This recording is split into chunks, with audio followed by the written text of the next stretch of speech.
The handcuffs went on at 9:47 in the morning. Right there on Elmwood Drive, in front of every manicured lawn, every twitching curtain, every neighbor who once smiled and said nothing. She didn't go quietly. She never did anything quietly. But this time, her voice had no power left in it. Just noise, dissolving into the sound of a patrol car door closing shut. A child had been missing for 48 hours. A basement had been locked from the outside. And the woman who ran this neighborhood like a private kingdom was finally running out of road. What she did was not impulsive. It was not a misunderstanding. It was not a moment of poor judgment. It was calculated, cold, and carried out against a 9-year-old girl whose only crime was having a father who said no. But to understand why she's in handcuffs, you need to go back 3 weeks. Elmwood Drive looked like peace. Trimmed hedges, matching mailboxes, and children's bikes left unkicked on tidy driveways. From the outside, it was the kind of neighborhood people saved for. From the inside, it was Karen's. She chaired the HOA with the energy of someone who had confused a zip code with a throne. Fines appeared in mailboxes overnight. Cameras tracked movement that no one consented to. Complaints were filed over paint shades, flag sizes, and garbage bins left out 40 minutes past the permitted window. She didn't govern the neighborhood. She occupied it. I moved in 18 months before any of this happened. Single father, quiet routine, no interest in politics or feuds. My daughter Sophia was 9, curious about everything, gentle with everyone, and sharper than most adults I knew. She was my entire reason for every decision I made. I protected that quietly and completely. Karen had a son named Randall, 14. Loud in the way that comes from never being told no, and already wearing his mother's entitlement like a hand-me-down coat. Karen never liked me. I felt it early and filed it under irrelevant. I paid my dues, followed the rules, nodded politely, and stayed invisible. Until she made that impossible. The text came on a Thursday evening. Karen asks if Sophia would like to spend Saturday afternoon with Randall. A playdate. Those were the exact words she used. I read it twice, then a third time, waiting for context that would make it make sense. It never came. A 14-year-old boy and a 9-year-old girl have no natural common ground. The age gap alone carries weight. Different maturity, different awareness, different everything. My instincts didn't whisper. They spoke clearly, and I had no intention of arguing with them. I tried the soft route first. Sophia had homework, then tutoring, then a family dinner that didn't exist. Karen responded within seconds each time, like she had the rebuttals already loaded. Too quick, too prepared.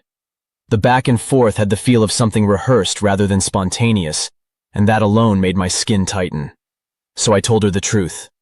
Calmly, directly, without apology. Different ages, different worlds, and I wasn't comfortable with unsupervised time between them. That was it. Simple, honest, and final. It cracked something open in her. The tone of her messages shifted immediately. Wounded pride bleeding into accusation. Accusation escalating into something uglier. I was judgmental. I was superior. I was raising a child too precious for normal human contact. Paragraph after paragraph, each one angrier than the last. Then came the line that landed differently from the rest. She wrote that precious things fade faster than people expect. I muted the conversation, told myself it was noise. I was wrong. Monday arrived like any other day. Sophia ate breakfast, packed her bag, and kissed my cheek before boarding the bus.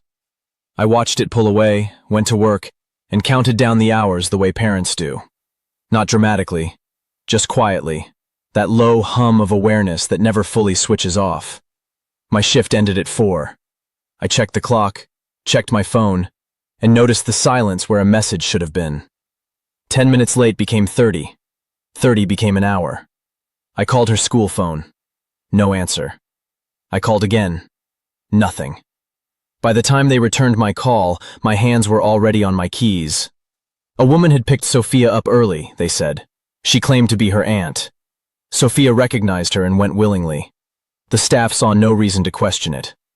I felt the floor disappear beneath me. Sophia does not have an aunt in this city. She has never been picked up early. Not once.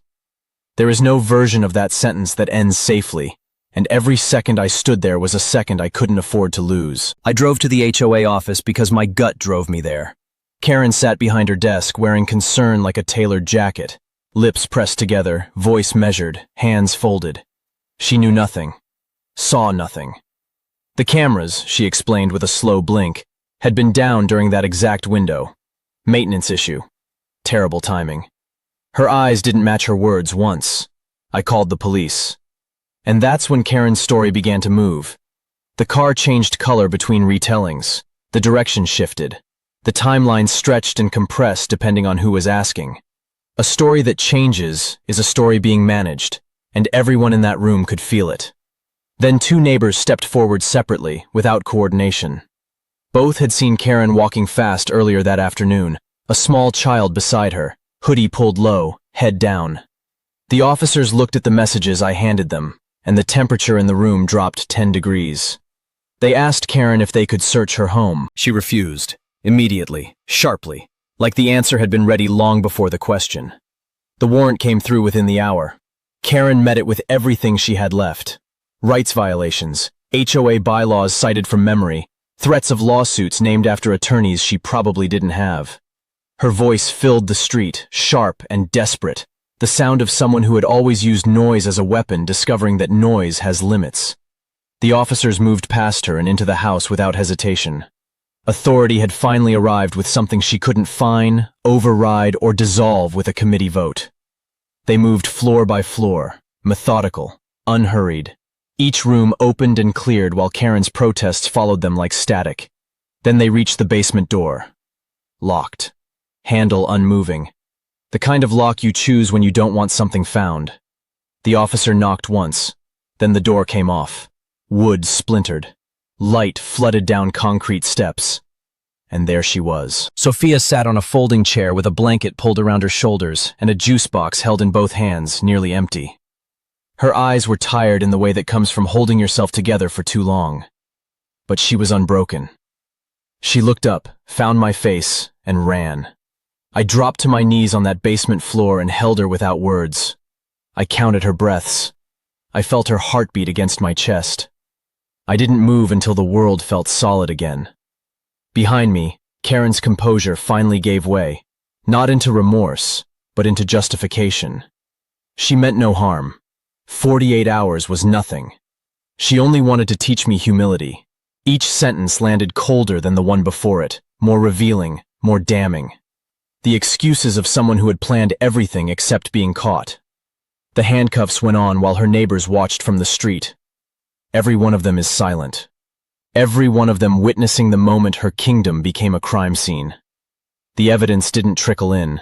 It arrived all at once, from every direction, like it had been waiting for permission.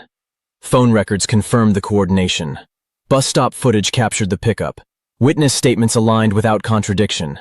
And the messages, every threatening, calculated word Karen had sent, were entered into record exactly as written. Her story stopped changing because there was nowhere left for it to go. The truth had closed every exit. Randall was removed from the home within days. The HOA board called an emergency session and dissolved itself by unanimous vote, as if distance from her name was the only thing left they could offer. It wasn't enough, but it was something. The court moved with rare efficiency. The judge reviewed the evidence, heard the timeline, and called it precisely what it was. Premeditated kidnapping. Not a lapse, not a breakdown. A decision, made deliberately, executed carefully, and sustained for 48 hours against a 9-year-old child. The sentence was 20 years, $1 million in damages, assets seized, every title, every position, every carefully accumulated symbol of authority, stripped. Her name, once printed at the top of every HOA notice, became the kind of word people lower their voices to say. The neighborhood she once controlled rebuilt itself quietly and seriously. New cameras went up within the week. Policies were rewritten with actual accountability behind them. Children walked different routes home, safer ones, watched over by parents who had stopped assuming that quiet meant safe. The community that had whispered for years finally learned to speak before something demanded it. Sophia went back to school on a Tuesday. She walked in surrounded by kindness. A teacher who met her at the door, classmates who saved her a seat, a community that had finally decided protection was everyone's responsibility. She didn't ask me many questions about what happened. Children process differently. She simply returned to being herself, and I watched that with more gratitude than I have words for. I rebuilt slowly. Nights grew quieter. Trust returned carefully, the way it always does. Not all at once, but in small, reliable moments that eventually add up to something solid. If this story leaves you with anything, let it be this. Power without limits rots. Silence enables monsters. And sometimes the loudest downfall begins with a simple no, spoken calmly and without apology. Do you think 20 years was enough? Tell me in the comments. And if this story moved you, share it with someone who needs to hear it. Subscribe for more, because this was far from the last story worth telling.